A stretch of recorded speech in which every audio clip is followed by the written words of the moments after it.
Referência desse colóquio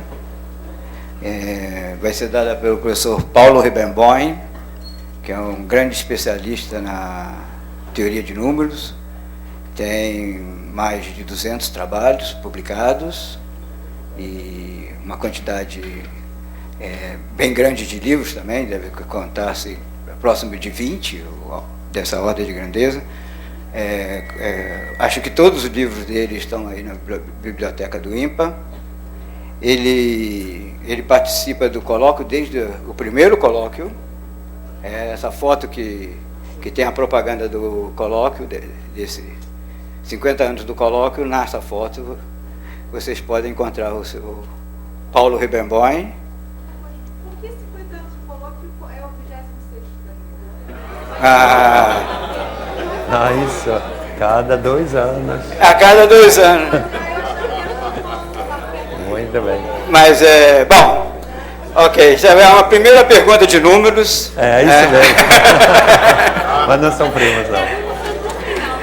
Mas, bom, eu vou dizer rapidamente a carreira do professor Ribemboim. Ele esteve no INPA no começo do INPA, durante 3 anos, de 56 a 59. E depois ele realizou estudos na França com Jean Didonné e na Alemanha com Wolfgang Krug.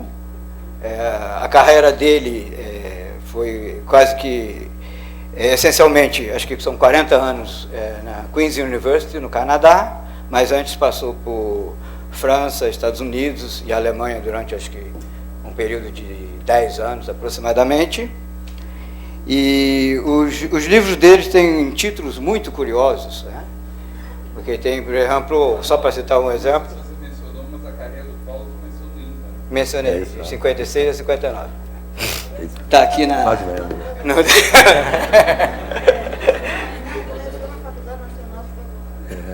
Certo. Bom, eu vou dizer que tem um livro, por exemplo, que se chama O Pequeno Livro dos Grandes Primos. Isso aqui está aqui. E aí tem o outro, que o título é curioso, que é O Pequeno Livro dos Primos Maiores ainda, mais ou menos. Segunda edição, né? Segunda edição. Uma outra coisa que eu achei bem interessante, que ele tem um livro de recordes de números primos, né? Você vai ver aqui um desses recordes, né? E depois tem um novo livro dos recordes de números primos. É muito criativo nos títulos e para a palestra de hoje ele preparou um título também muito criativo, na minha opinião, que é os números primos, os meus amigos que me levam a problemas, me causam problemas. E ele tem o maior prazer de resolver esses problemas. Por isso ele ama tanto. Não consigo. Bom, vou deixar vocês com Muito obrigado, o professor Paulo Ribemboim. Obrigado a você por estar aqui. Muito obrigado.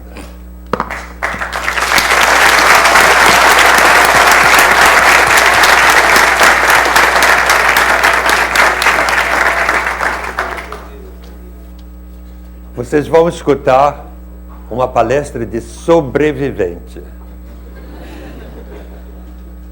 Porque, como o Arnaldo contou, eu já estive no primeiro colóquio aqui. Estou contentíssimo de ver que de 40 participantes, hoje aqui no Brasil são 1 milhar. Mais ou menos, pelo menos aqui. Muito progresso e de boa qualidade. É verdade, eu sou muito amigo de números. Números de Fibonacci, de Lucas, de Pearl, de Bernoulli, de Euler e assim por diante, pelas propriedades magníficas entre eles, as relações inesperadas e muito bonitas, às vezes difíceis de demonstrar, mas muito bonitas. E sou, em particular, muito amigo dos números primos, que são de todos os que mais mistério encerram. São meus amigos que dão muitos problemas. Eu acho que eu vou começar com uma historieta. não é bem sempre verdade, mas vai ser interessante. É a história de Apolônios Gschwendtner, já viu o nome difícil? Que tinha insônia. Você vê, Gschwendtner é G-S-C-H-W-E-N-D-T-N-E-R. A quantidade de consoantes, 2 vogais, é um nome complicado.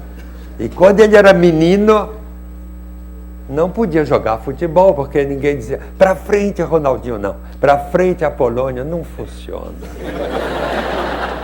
Por isso, o Apolônio, para não ficar com complexo, vivia nos livros. E assim foi, estudando, aprendendo muita coisa de ciência, e acabou, muito mais tarde, ganhando o prêmio Nobel. Quer dizer, se vocês têm uma criança que quer prêmio Nobel, tem que dar nome difícil. Enfim, o Apolônio tinha umas loucuras, gostava muito de chocolate e nem olhava para as moças. Mas tinha um assistente que admirava ele muito e sempre dava uma caixinha de chocolate. E um dia ela tomou de coragem e disse, eu quero casar com você. E ele disse, com sua cabeça, tá bom se me der um chocolate toda noite. E assim ele casou. E se tornou um homem muito importante. E como teve prêmio Nobel, um laboratório magnífico, mas ele também tinha uma atração pelos números primos.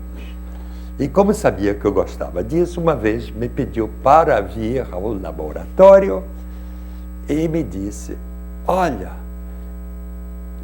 eu trabalho tanto, à noite estou com insônia, e em vez de contar carneirinhos, eu conto números primos. Mas é difícil. Por exemplo, eu chego a 91, eu sei que é 13 vezes 7, 94 é par, 95 divisível por 5, assim vou adiante. Quando chego a 97, tem que fazer muita divisão. E aí vou cansando. E você sabe que eu nunca cheguei a mais de 200.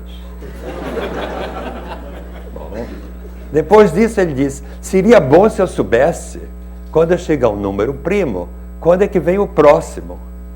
Aí ele me perguntou, será que entre 2 números primos pode ter intervalos tão grandes, arbitrariamente grandes?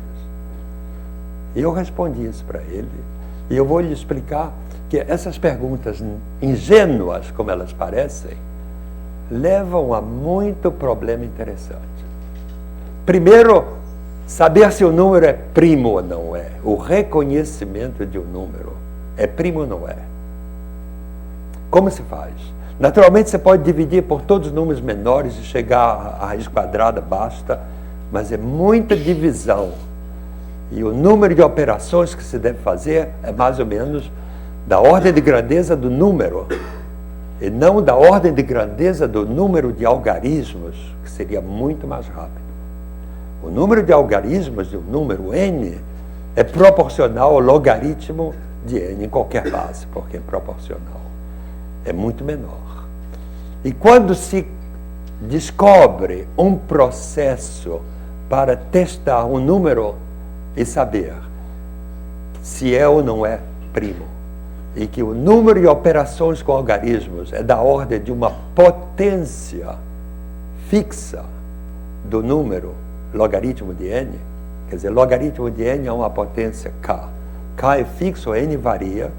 Quando se consegue pegar daqui do bolso uma série de instruções que se pode aplicar ao número n, a qualquer número, e o número de operações é logaritmo de n, a potência fixa, então se diz que tem um critério que funciona em tempo polinomial, ou de tipo polinomial.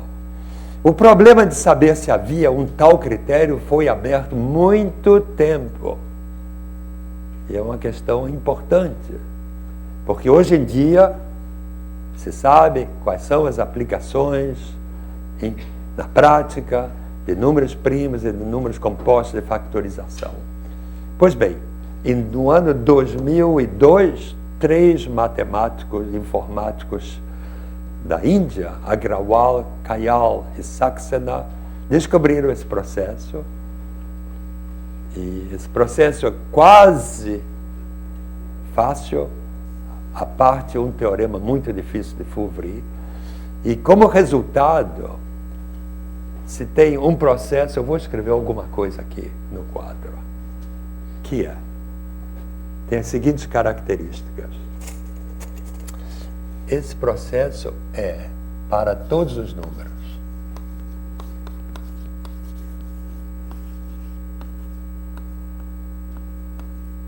Ele é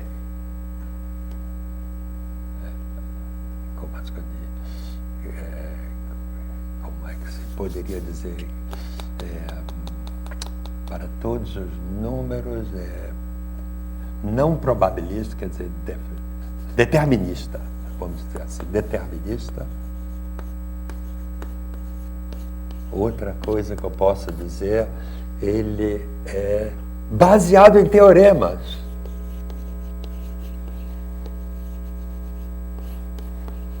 Vamos explicar o que quer dizer tudo isso. Um processo que vale para todos os números. Bom, para saber que o número é primo, é claro que sempre se pode saber com muitas operações. Mas há processos que são mais rápidos para números de forma especial. Digamos, um quadrado mais um outro número com a potência de 2 mais coisas desse tipo. Para números dessa forma especial, para testar se são primos, há processos mais rápidos que já se conheciam há muito tempo e que são bons e que valem em tempo polinomial. Mas eu estou falando de um processo que será bom para qualquer número, tirado ao acaso. Determinista quer dizer o seguinte: você tem uma folha de instruções, você vai seguindo e acaba chegando ao output, ao final, que diz é primo ou é composto. Mas se diz que é composto, não diz fatores, só diz primo ou composto. Outros processos que não são deterministas são aqueles que você começa com a quantidade auxiliar e você faz um processo usando a quantidade auxiliar. Às vezes funciona, aí você acaba. E muitas vezes não funciona. Mas a probabilidade de funcionar e analisada, se diz, é muito boa, é excelente. Então, por causa disso, você arrisca. Começa uma vez, não dá. Começa a segunda, não dá. Começa a terceira, não dá. Depois de algumas tentativas, dá e dá muito mais depressa. E, do ponto de vista prático, é excelente. É muito usado. E que negócio é esse? Baseado em teoremas. Como é que se pode fazer matemática que não é baseada em teoremas e ainda funcionar? É porque há muitas coisas que a gente não sabe demonstrar, mas está convencido que é verdade. Fazem-se conjecturas, não se tem suficientes meios técnicos para demonstrar, mas todo mundo está jurando, isso é verdade, isso é verdade. Então, o que você faz? Estamos jurando que é verdade, você faz de conta que é verdade. Usa aqueles teoremas heurísticos, as conjecturas, e vai para frente e chega a um resultado. É primo ou não é primo? Se disser que é primo, aí tem uma coisa que se chama certificação. Quando o número é dado como primo, há outros processos independentes de certificação que garantem que ele é. Aí você tanto faz como você chegou a isso. É primo. Pronto. Então, a trinca dos indianos resolveram esse problema e de um modo que válido para qualquer número, é determinista, é baseado em teoremas e o tempo que é necessário é da ordem de... Bom, esse tempo não é uma coisa absoluta, mas é proporcional ao logaritmo do número n. A potência, hoje em dia pode-se fazer potência 7,5. Quer dizer, se o número tem 1 milhão de algarismos, seria 1 milhão a potência 7,5. Números com 1 milhão de algarismos aparecem muito agora. Todo número é pequeno de qualquer jeito, né? Porque tem muito mais depois. Pronto, então você já viu aqui. Mas o problema é que é muitíssimo mais difícil encontrar fatores. Bom, se você me der um número par, não é. Mas se você der um número ao acaso, encontrar fatores, ninguém sabe. Veja bem, não se sabe demonstrar, não se encontrou nenhum processo de tipo polinomial. Mas também não se demonstrou que é impossível. Ninguém sabe, é um grande vazio entre o processo. E seria muitíssimo, é muito importante isso, porque é a diferença entre encontrar fatores e fabricar primos que é a base mesmo da criptografia. Eu não vou entrar nesse assunto.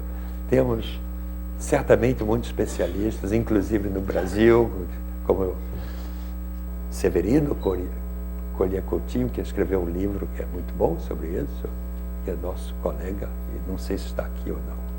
Muito bem. Isso foi, então, uma das perguntas feitas pelo Apolônio. E já que eu estou falando em primos, vou voltar um pouquinho para trás. Todo mundo sabe que o número é primo quando não é o produto de dois menores. Não é isso? E que todo número que não é primo, é porque é composto, tem dois menores que multiplicam, e pega os dois menores, faz a mesma coisa, até chegar a um, ou vários, que são primos. Todo número é produto de números primos. E Euclides, nos elementos, mostrou que isso só se pode fazer de uma maneira, a menos de permutação. É o teorema fundamental da aritmética. Por que ele é fundamental? Porque todo problema que envolve multiplicação pode ser quebrado em problemas relativos aos primos. Por isso ele é fundamental. Tinha um menino chamado Gauss. Não era o Apolônio. Ele gostava de números primos. Pegou uma tabela de números primos, que havia naquela época talvez 2 milhões, não sei. Ele começou a contar quantos números primos tinha até tal ponto, até tal ponto, até tal ponto.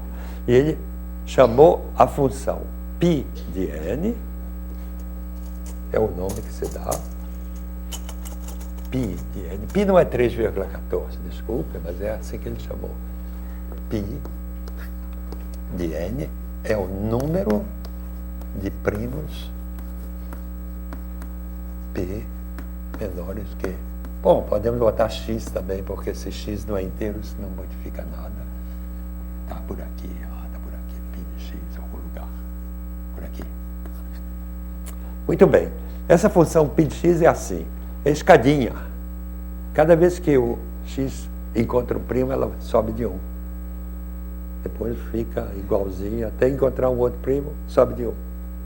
E o interessante é que essa escadinha tem degraus traidores, para mim, em todo caso, são de diferentes comprimentos.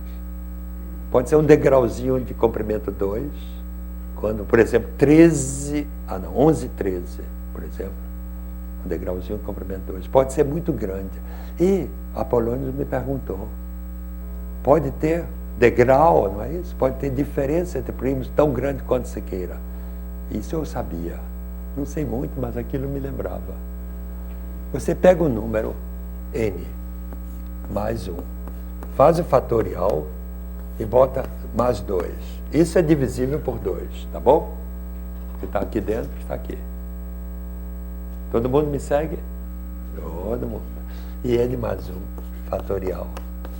Mais 3 também é divisível por 3. E assim você vai a n mais 1, fatorial, mais n mais 1. Todos esses números são compostos. Quantos tem? N. N era arbitrário. Logo, pode-se encontrar intervalos entre primos que são tão grandes quanto se queira. Isso é muito fácil. E também se pode encontrar intervalos de 2, porque eu já disse, 5 e 7, 11 e 13. Esses números a gente chama gêmeos. Eu vou voltar a falar sobre isso. Porque eu quero falar mais sobre o Gauss. O Gauss pegou essa função e ele olhou e ele quis fazer o seguinte. Essa função não se calcula facilmente, porque ela tem escadinha. Então ele queria pegar, no catálogo de funções que ele conhecia, Quais eram as funções que se conheciam? Bosas, trigonométricas, logaritmo, aquela coisa toda, né? Que todo mundo conhece. Ele queria encontrar uma função que fosse acompanhando a π de x, mais ou menos tão próximo quanto possível. Aí ele poderia calcular aquela função e dar uma ideia de quantos números tinha primos até x. E então ele pensou primeiro na função logaritmo integral. Posso ir até aqui, hein? Posso. Bom, posso apagar também aqui. Logaritmo integral, você sabe o que é logaritmo integral? Li de x é a função que vai de 2 até x de dt, sobre o logaritmo de t. Ele achou que π de x, ele pensou que achou, fosse assintoticamente igual a logaritmo. Ele não era bobo, ele sabia que não podia demonstrar isso, mas estava dando certo. Calculou de um lado, calculou de outro, via que era parecido. Ele disse, talvez seja assim sempre. Esse sinalzinho assim, quer dizer assintoticamente, quer dizer que o quociente de uma função por outra tende para 1 quando x tende para o infinito. E uma outra função, que é talvez mais simpática, é esta daqui. π de x também não é a única, não pode haver muitas assim. Então eu vou dar uma... O que quer dizer isso? Eu vou explicar. Quer dizer, você pega π de x menos x sobre log de x, divide por x sobre log de x, está indo para zero. É a mesma coisa. Não é isso? Mas como o denominador está indo para o infinito, isso só quer dizer que o numerador está crescendo mais devagar que o denominador. Mas pode crescer também. E aquela diferença em cima é o erro. Esse erro ninguém gosta que seja grande. Então houveram muitos estudos sobre qual é a melhor função que se pode fazer para ter o menor erro. Não é isso? Bom, Gauss não conseguiu, mas o que ele descrevia, o que ele dizia, todo mundo estudava. E eu devo falar do trabalho importante de Chebyshev.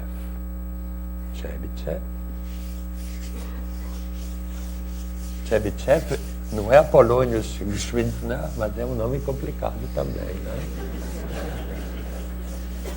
A gente pode escrever desse jeito, porque ele já não está mais vivo, não vai reclamar. Chebyshev. Ele fez assim, na demonstração dele apareceram 2 números, 0,92, mais ou menos, e 1,10, 1,10, E ele disse o seguinte, para todo epsilon positivo, existe um x0.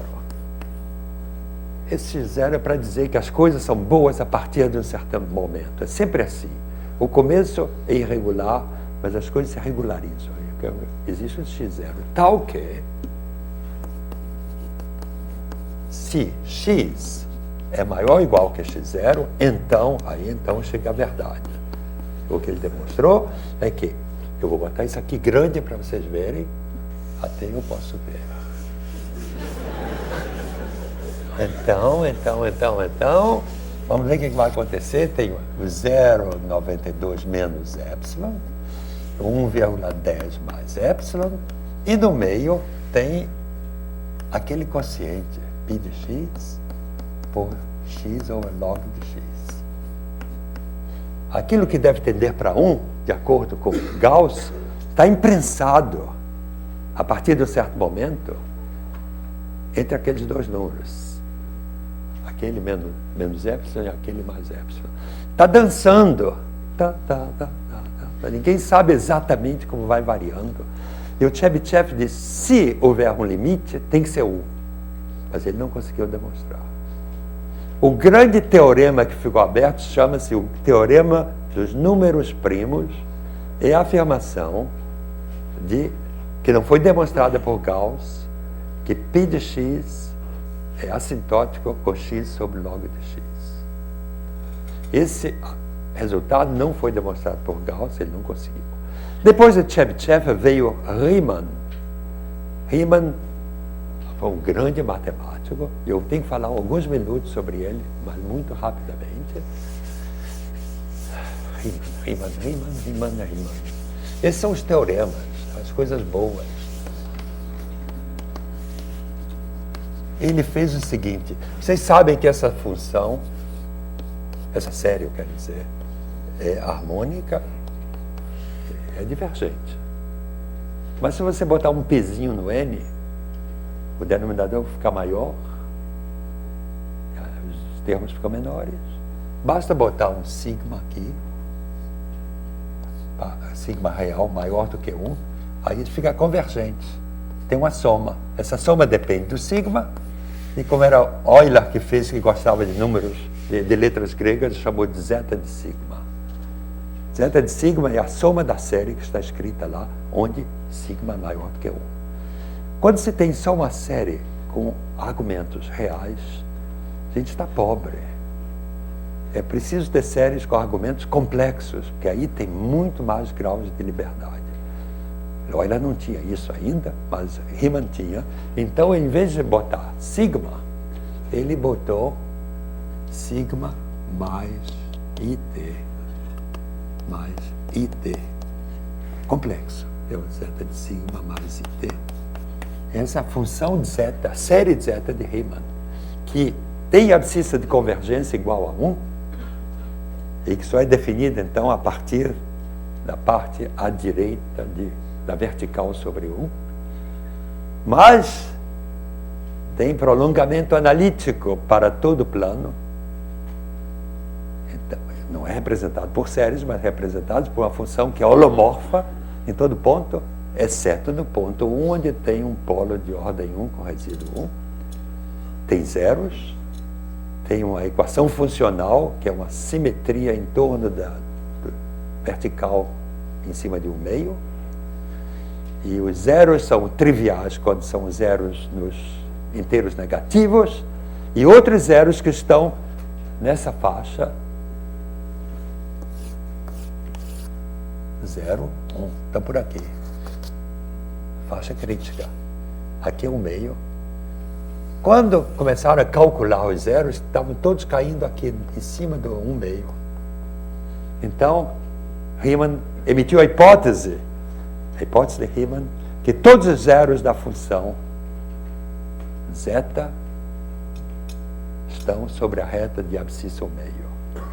É muito importante conhecer onde estão os zeros. Sem saber que estão todos sobre a reta ao meio, ou qualquer informação já é boa. Por isso, há muitos resultados de teoria dos números que dependem da localização dos zeros, das regiões sem zero. Em particular, um pouco mais tarde, de Lavallée-Poussin e Hadamard, bem mais tarde, em 1896, independentemente, conseguiram demonstrar o teorema dos pontos, o teorema dos números primos, estudando a localização dos zeros da função zeta de Riemann e outras coisas. Todo mundo dizia, quem demonstrar isso fica imortal. E realmente, eles morreram com idade muito avançada, mais de 90 anos. Ninguém pensava. Mas usaram métodos analíticos muito profundos. E a gente sempre tem se sente mal. Quando você tem um problema de números, para que esses métodos analíticos? Seria bom fazer tudo com desigualdades, com números, não sei mais o quê, para evitar tudo que é supérfluo à questão. E isso foi um problema que ficou aberto. E, de novo, independentemente, em 1949, Selberg e Erdős encontraram demonstração elementar do teorema dos números primos. Mas agora eu quero fazer uma comparação. Vocês pensam que elementar é mais fácil? Vamos fazer uma comparação. Você entra num restaurante, você senta lá, tem um prato bonito de comida, uns talheres, você corta a carninha, que ela come bem, está contente. Tudo são métodos analíticos. O método elementar, assim, você entra no restaurante, imediatamente eles amarram as suas mãos atrás das costas, você tem que comer aquilo com a boca. É mais difícil, é mais sujo. Quer dizer, não é uma grande vantagem, não. Enfim, essa história do teorema dos números primos tem aplicações extraordinárias em toda a teoria dos números. Bom, de quem vou falar para você? Outra coisa. Um outro gigante do passado foi Dirichlet. Agora, o problema é de saber, quando você vai pulando nos números, quantos primos você encontra? É a mesma coisa. Quando você não estava pulando, estava contando todos os primos. Quando você está pulando de 3 em 3, está contando todos numa progressão aritmética de 3 como diferença. De 7 em 7, 7 como diferença. Assim.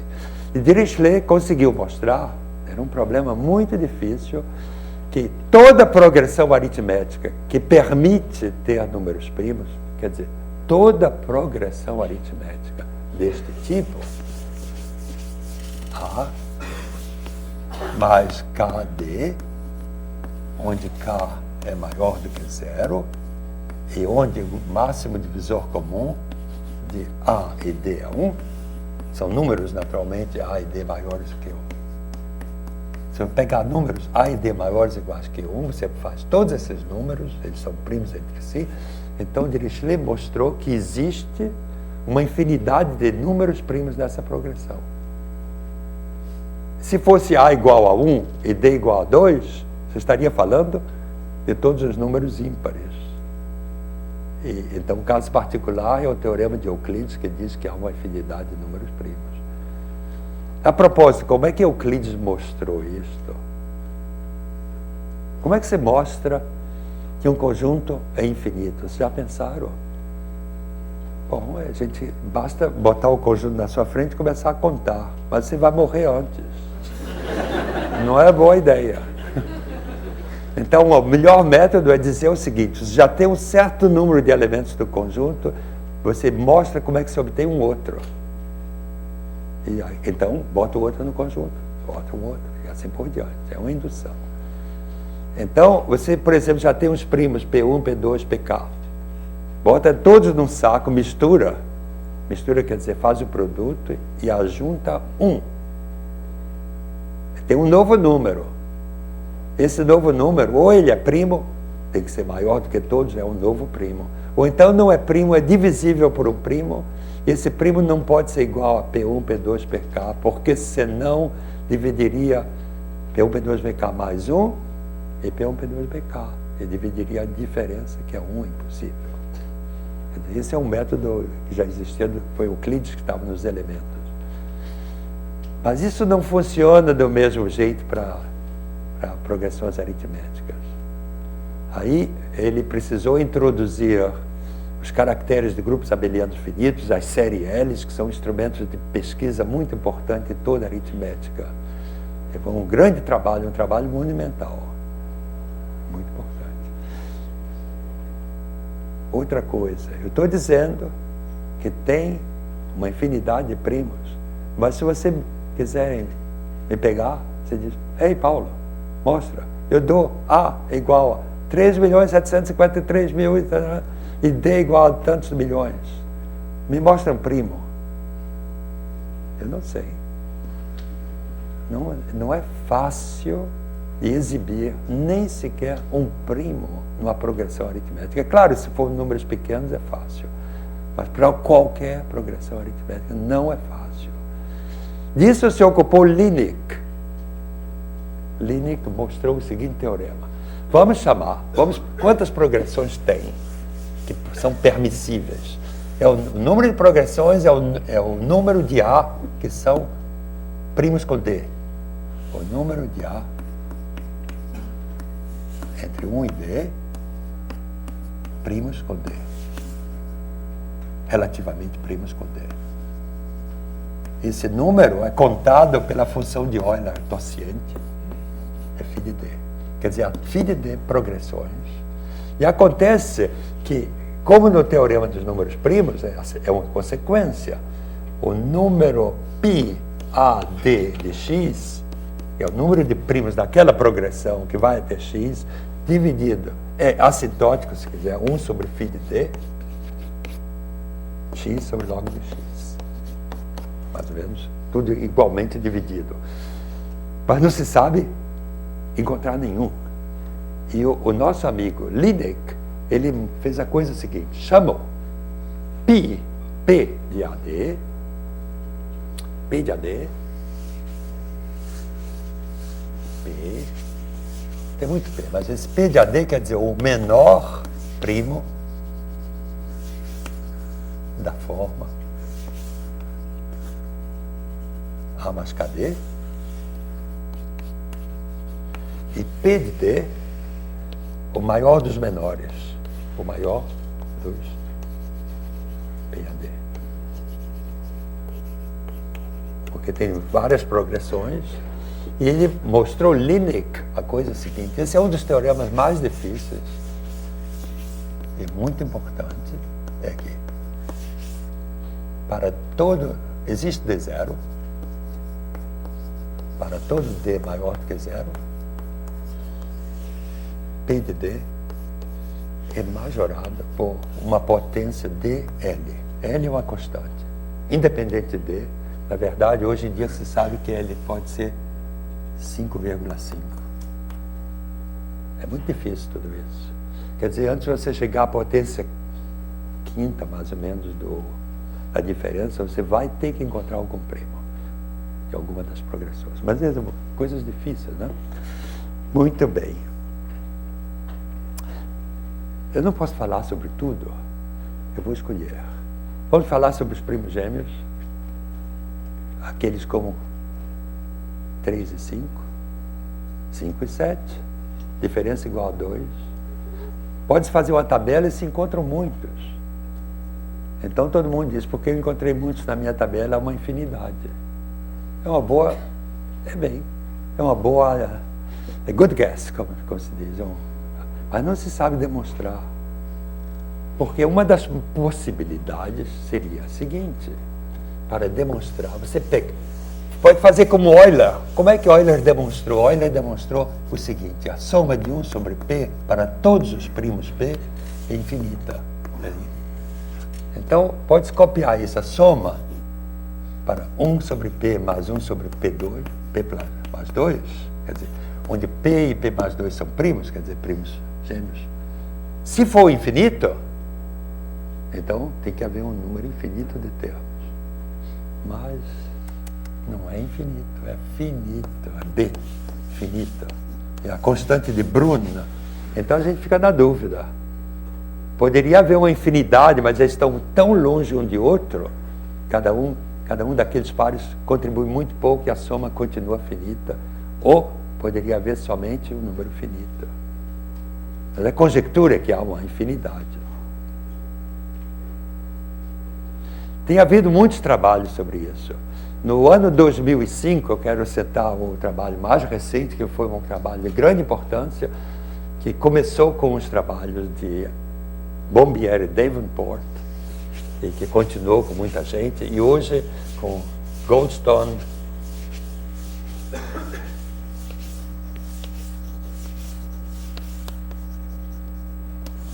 Yildirim e Pintz, em 2005, eles mostraram o seguinte, eu vou escrever DN, logo PN, limite inf. Vamos ver o que é DN. DN é a diferença entre PN mais 1, o enésimo mais 1 primo menos o enésimo primo. É aquele degrauzinho, o tamanho do degrau para passar de PN para PN mais 1. Se for primo gêmeo, DN é igual a 2. Se não, pode ser maior. Logaritmo PN, todo mundo sabe o que é. E isso é o limite ínfimo. Primeiro se sabia que isso era menor do que uma constante. A constante foi ficando pequena. E finalmente foi demonstrado que é zero. O que quer dizer isto? Quer dizer que limite ínfimo, quer dizer que quando você dá um epsilon qualquer, vai haver uma infinidade de PNs. Tá? Acho que a diferença é tão pequena que a diferença dividida pelo logaritmo de PN é menor do que aquele epsilon. Quer dizer, estamos muito próximos. Mas o log de PN está crescendo. De maneira que o DN não está fechado, não é obrigado a ser 2. estamos bem próximos da demonstração do teorema dos números primos. Esse é o melhor resultado que existe naquela direção. Um resultado muito difícil. Eu vou falar agora sobre números perfeitos, que não são primos, mas que têm uma relação importante. Então, foi assim. Todo mundo já conhece o número perfeito, não é? Está na Bíblia. Deus criou o mundo em 6 dias, não é isso? Ele achou que estava tão perfeito que 6 virou um número perfeito. Depois a Lua dá a volta em 28 dias. 28 também é um número perfeito. Mas isso não é a definição matemática. A matemática, o número é perfeito quando é igual à soma dos divisores próprios desse número. Como 6 é 1 mais 2 mais 3. E 28 é 1 mais 2 mais 4 mais 7 mais 14. Essa conta dá certo. E tem mais 2 números perfeitos menores do que 10.000. Não precisa saber de cor. Euclides disse o seguinte, ele não era bobo, Euclides, é claro que não era tudo dele, mas ele transmitiu muito bem. Ele disse, pega o número primo, P, bota 2P menos 1 e 2P menos 1. E esse você está me dizendo que é primo. Não é garantido, mas se esse é primo, P é primo, então esse é perfeito. Isso não é difícil. E Euler mostrou o seguinte, se o número é perfeito e par, tem que ser daquela forma. Quer dizer, encontrar os números perfeitos pares é a mesma coisa que encontrar os números P primos para os quais 2 a potência P menos 1 é primo. Aí basta saber quando isso é primo, você encontra. Isso foi um problema que interessava os matemáticos da antiguidade. Esse Mersenne, que era amigo do Fermat, chutava um pouco. Ele disse, eu sei que tais, ele deu 6 números, dizendo que quando P é igual, por exemplo, a 127, ou não sei mais o que, vai ser primo. 2P menos 1. Que ninguém podia calcular muito naquela época, de maneira que passou por verdade. Mas depois descobriram metade do que ele disse era bom, metade era falsa. E a procura dos números de Mersenne é interessante, simplesmente como um esporte. Primeiro, Lucas teve um método muito interessante para encontrar números. Foi o critério, o algoritmo de Lucas, melhorado por Lemma, que usa certas sucessões recorrentes lineares. Eu não sei se eu entro nesse detalhe aqui, mas que é uma sucessão que se repete, é recorrente, né? Que você bota no computador e ele dali vai. E você tem que comparar com o número que você quer saber se é ou não é primo, o número de Mersenne. E funciona bem quando os números não são muito grandes. E assim foram descobrindo números de Mersenne cada vez maiores. Quando eu nasci, tinham, acho, uns 10. O maior de todos tinha P igual a 127. Foi descoberto por Lucas. Depois veio a idade dos computadores e foram crescendo. Hoje, o maior de todos conhecido é o número 44. Eu pedi ao Arnaldo, ele escreveu aqui. Está por aqui, não é? Ele tem o expoente, são 32 milhões, não é? Uma coisa assim. É enorme. Você quer saber como é que se faz isso para você ver a dificuldade? A sucessão recorrente se obtém assim. Eu não explico como a demonstração, mas ela começa com S0, que é 4, e S1 é 4 ao quadrado menos 2, que é 14. E S2 é 14 ao quadrado menos 2, que é 194, e assim vai por diante. E o critério é que 2P menos 1 é primo, esse é o teorema. Se e somente se SP menos 2 divide 2P menos 1. Quer dizer, você tem que fazer muito cálculo.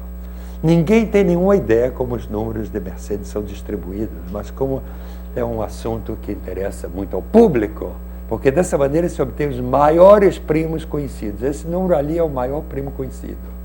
Tem 9 milhões de algarismos, mais que isso. Desculpe?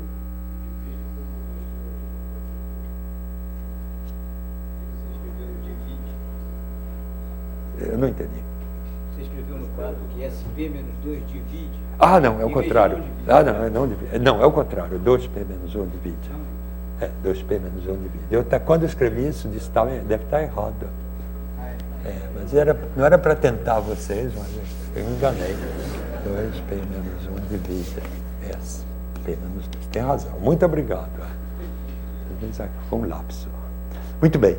Esse é o maior número primo conhecido hoje, mas não importa. Isso é uma questão de qual é o recorde que você faz na natação, essas coisas. Mas eu não quero ser também, eu não quero olhar do mau jeito para quem calcula, porque fazendo esses cálculos, melhoraram muito os processos de calcular e para resolver outros problemas. Tem sempre a sua utilidade.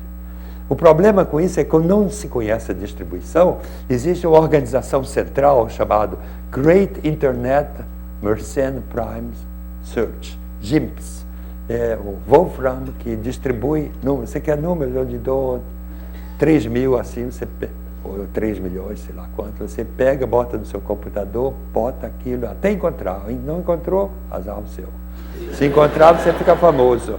Mas é tudo repetitivo, você usa seu computador com o programa e aquilo sai sozinho. Todo ano tem alguém que encontra um e vai para o meu livro, aí mais uma linha no meu livro. Isso é um problema que tem um interesse não tão grande. Quais são outros problemas que vocês já ouviram falar? Eu já falei números primos gêmeos. Triplas de números primos. Tem 3, 5, 7, tem.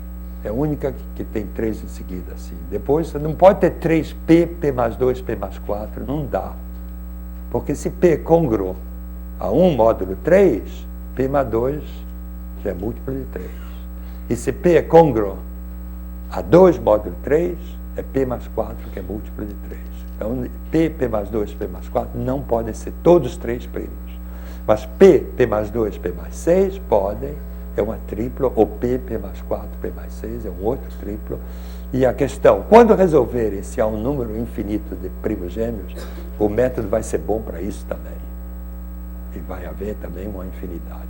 Na verdade, se você quiser ter uma conjectura sobre o seu nome, você faz uns cálculos, e se não fizer bobagem, vai encontrar alguma possibilidade do que você quer de existir, algum pattern, algum padrão. E você diz, então existe uma infinidade de vezes. Ninguém vai contradizer você. Porque mais ou menos, se não houvesse, ou não existe nada, ou existe infinidade. É mais ou menos essa moral da história. Outro problema que é muito importante, o problema aditivo de Goldbach. Goldbach escreveu Euler e disse, olha, meu amigo, eu fiz os cálculos e vi que todo número par é 6, 8, a partir disso, é soma de 2 primos. É verdade, 6 é 3 mais 3, 8 é 3 mais 5, e assim por diante. Ele fez uma porção de cálculos e eu acho que é verdade. Euler pensou também que era verdade, mas não conseguiu demonstrar. E até hoje, isso não foi demonstrado. É um dos problemas abertos mais famosos da teoria dos números primos. Goldbach, Fried Primes, hipótese de Riemann, e eles nos dão muitos problemas, né? Eu vou dar um para vocês agora que é muito curioso. Eu vou começar a escrever muito, e vocês vão me ajudar, porque eu não vejo bem. Tá bom? Vou começar na primeira linha, eu boto os primos. 2, 3, 5, 7, o que mais? 11, 13, 17. Vamos parar aqui. Na segunda eu faço as diferenças. 3 menos 2, está aqui, 1, por ali, 1, tá bom? 5 menos 3 é 2. 7 menos 5 é 2. Aqui é 4. Depois 2 e 4. Acho que tá certo? Agora, quando eu tiver uma diferença negativa, eu tiro o valor absoluto. 2 menos 1, 1, 2 menos 2, 0. 4 menos 2, 2. Não, 2 menos 2, tem um 0 de novo. Quem quer gritar para mim? 2, 2, 2, tá bom. Depois continua. 1 menos 0, 1. 0 menos 1, 0. 2, 2, 0. Bom, e assim vai por diante. Pois bem, fizeram já os cálculos. Foi Prote, 1878, disse: se você começar desse jeito, sempre encontra 1 na primeira coluna. Explicação desconhecida. E já fizeram os cálculos, Odlisco, há milhões e milhões e milhões, bilhões, é sempre 1. Isso naturalmente não é uma propriedade de primos, mas é uma propriedade das diferenças entre primos, porque se você juntar 1 em cada, é sempre a mesma diferença. Mas é a propriedade daqueles tamanhos dos degraus. E ninguém sabe demonstrar isso. Esse é muito difícil. Curioso, né?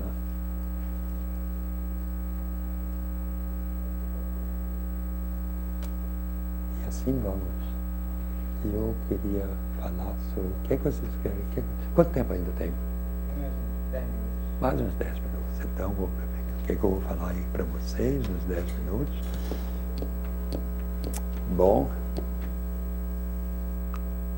andei depressa. Eu naturalmente gosto muitíssimo do Teorema de Dirichlet por causa das ramificações que esse teorema tem em toda a aritmética. É um teorema, eu poderia dizer, uma maneira de conhecer os números primos pelos lugares que eles ocupam entre os números inteiros.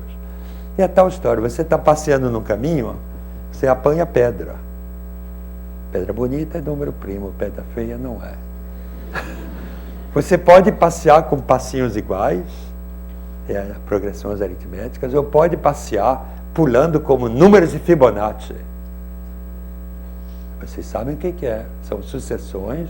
Cada termo começa com 1, depois 2. Cada termo é a soma dos 2 precedentes. E essa sucessão vai crescendo mais ou menos como a potência do número de ouro. Quer dizer, é uma sucessão de crescimento exponencial. Então, os números de Fibonacci são muito mais raros do que os números que estão na progressão aritmética, porque eles aí crescem, então tem densidade positiva. E aí não se sabe se há uma infinidade de números de Fibonacci que são primos.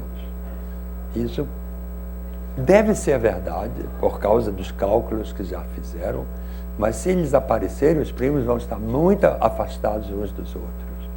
Um dia, quando houver informática quântica, tudo que eu estou dizendo agora vai ser ultrapassado de longe nos cálculos, não nos teoremas.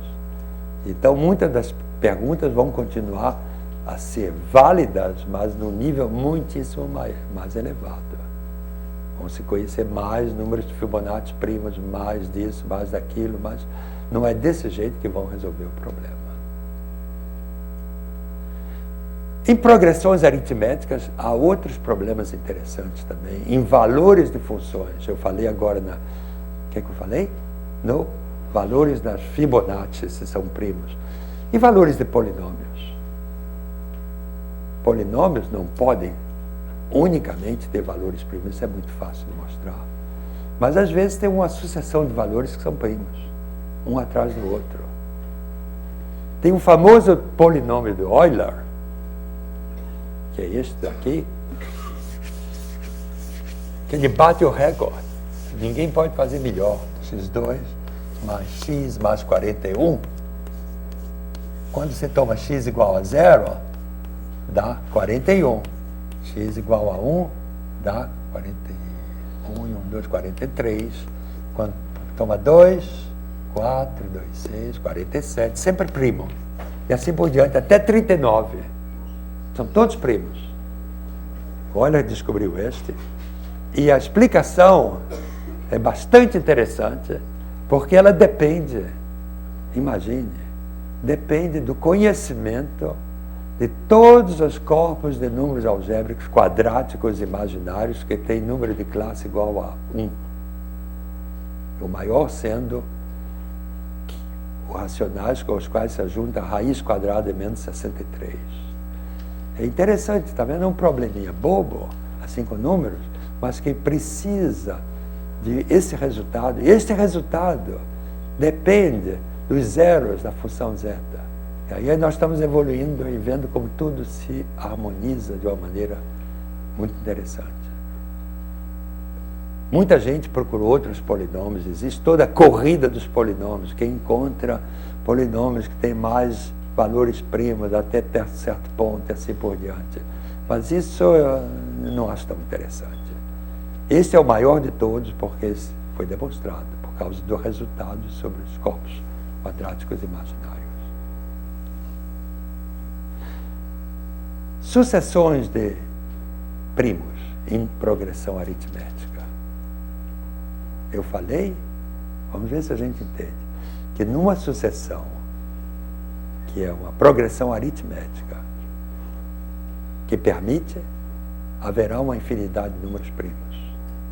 Por exemplo, deixa eu ver se eu encontro um exemplo de 3, assim, seriam 7, 13 e 19. 7, 13 e 19. 3 números de progressão aritmética. Diferença 6, tá bom? São todos 3 primos. Van der Korpot mostrou que é uma infinidade assim. Isso não é simples. Muito tempo se passou, todo mundo querendo mostrar que havia 4 e ninguém conseguia. Recentemente, em 2005, é um resultado bem novo, Green et al. E por isso tal, que é mais jovem, recebeu a medalha Fields. Eles mostraram o seguinte, é o teorema de Green et al.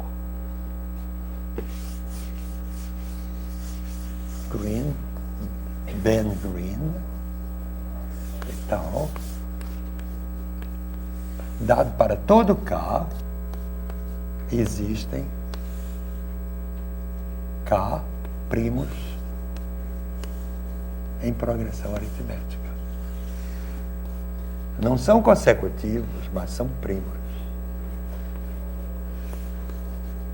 É mesmo uma infinidade, existe uma infinidade. Quando tem um, tem infinitos de K primos em progressão aritmética. Isso é muito interessante, foi muito difícil, estava aberto tantos anos esse problema.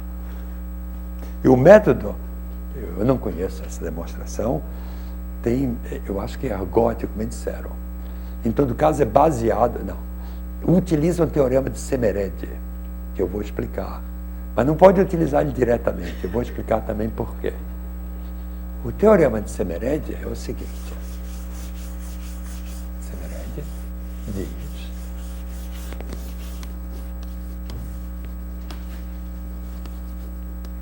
pega um conjunto A, conjunto de números naturais. Ou seja, A de N, todos os X de A, até a N.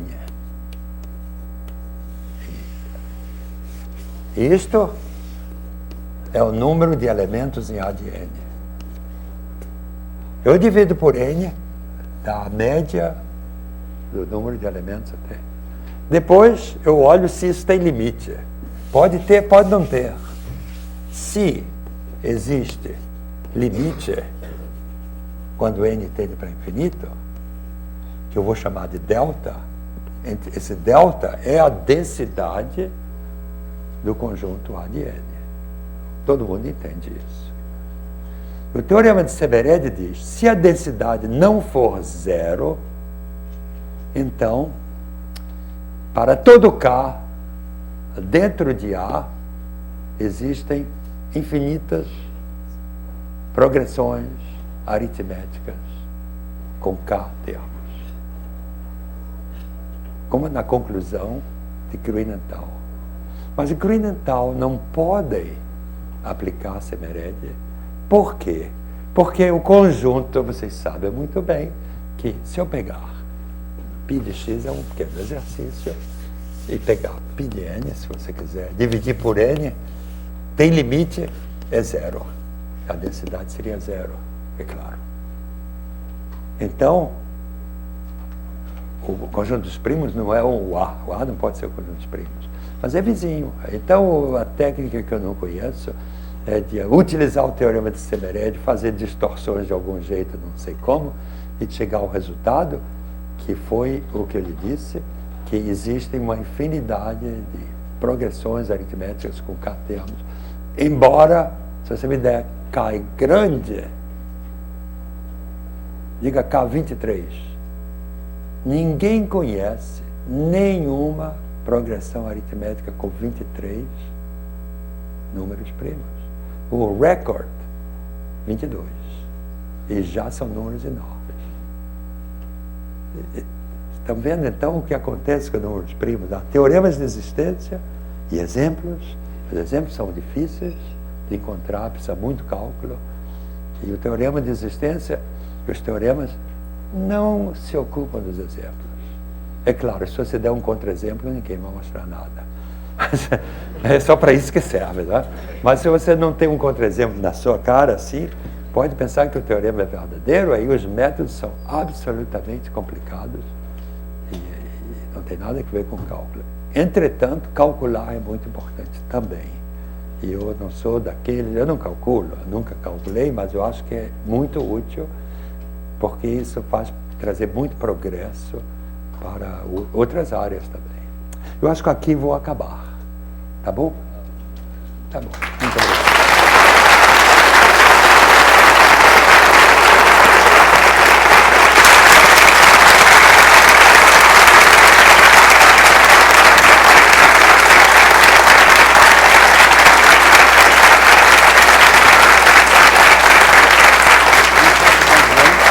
Muitos aplausos. Muito bem. Muito obrigado. Bom, não sei como é que se passa agora. Acabou? Eu tenho que responder. Eu agradecer e perguntar. Muito obrigado. Bom, alô. Eu queria agradecer a palestra do professor Paulo Ribbenboim, que deu um passeio sobre os números primos e outros números, passeios de tamanhos variados, às vezes com subida degrau. Com subidas e degraus muito difíceis para você, eu acho. Aqui os degraus são regulares. Bom, gostaria de perguntar à audiência sobre perguntas, abrir a questões. Bom, que bom. Peraí, deixa eu passar o microfone aqui para...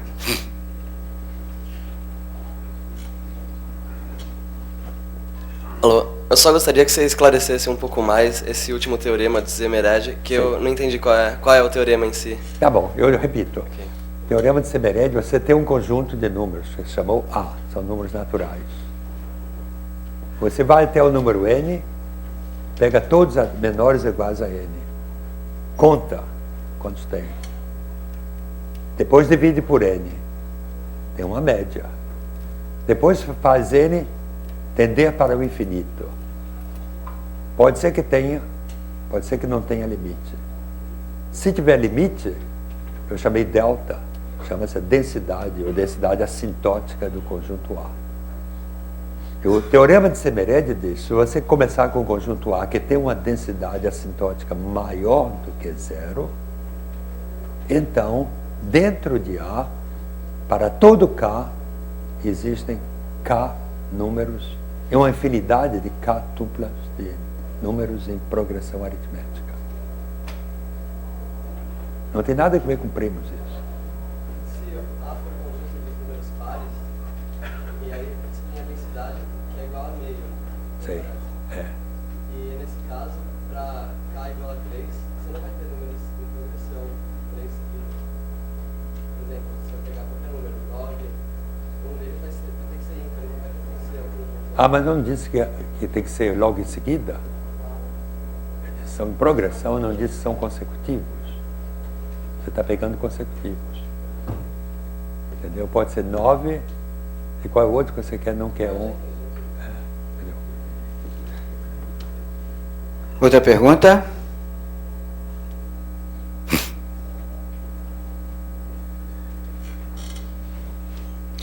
A pergunta pode parecer meio esquisita, mas Faça. cada vez que se descobre um número primo muito grande e novo, aparece alguma aplicação desse primo e não dos resultados? Não. Nada. É só o indivíduo que descobriu, que tem o seu nome publicado às vezes em jornais. Mas como ele disse, é a mesma coisa que os recordes em esporte. São feitos com muito esforço. E a gente não deve olhar de cima para esse pessoal que trabalha nessas coisas, porque tem o método, às vezes, é interessante. Eles descobrem paralelismos, muita técnica nova em cálculo, porque esse GIMPS emprega dezenas de milhares de pessoas simultaneamente. Eles dão um dinheiro para outro, assim por diante. E todo mundo fica trabalhando e tem uma coordenação. Se aprende muito desse jeito. É essa que é a utilidade, é indireta. Mas saber que um novo primo existe, que é de tal tamanho, vai ter de todos os tamanhos. Sabe uma coisa mais difícil? Se você quiser saber, se eu lhe disser assim, eu não sei qual é o seu nome. Qual é o seu nome? É. Ah, Maria Laura, desculpa, eu não vejo. Maria Laura, se eu pedir para você, me dá um número primo de 100 algarismos, exatamente, isso é mais difícil. E 101 também. Isso é mais difícil. Você pode dar tão grande quanto você queira, mas de um tamanho preciso. E você pode contar pelo teorema de Chebyshev quantos deve ter de um tal tamanho. E assim por diante, entendeu? Mas existem métodos. Eu tenho um artigo chamado Vendendo Primos, que é um indivíduo que chega numa fábrica de primos e pede justamente, eu quero um primo de 100 algarismos. E a resposta é, tem de qualquer tamanho. Ele diz, não, eu quero de 100. Aí é mais difícil, aí tem que mostrar como é que se chega. De 100 algarismos. Existe um método, e isso é que é interessante, esse método foi descoberto, sabe quando? Em 1912. E eu explico isso por quê. Hoje em dia se faz muita pesquisa, todo mundo diz, para que vai servir? Não pensem nisso, façam, descubram, um dia alguém vem, talvez sirva, talvez não sirva. Mas você não pode antecipar o que se vai utilizar mais tarde.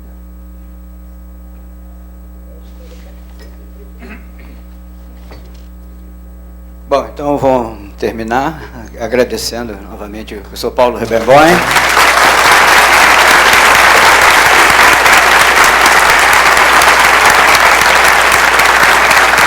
Obrigado. Muito bom. Tá bom, eu gostei. Contente de falar com o pessoal. Acho que foi a plenária aqui. Hein? Desligar o microfone. Excelente, Paulo. Ah, você gosta. Marcelo, esse é o Marcelo. Momento. Marcelo, eu quero falar realmente.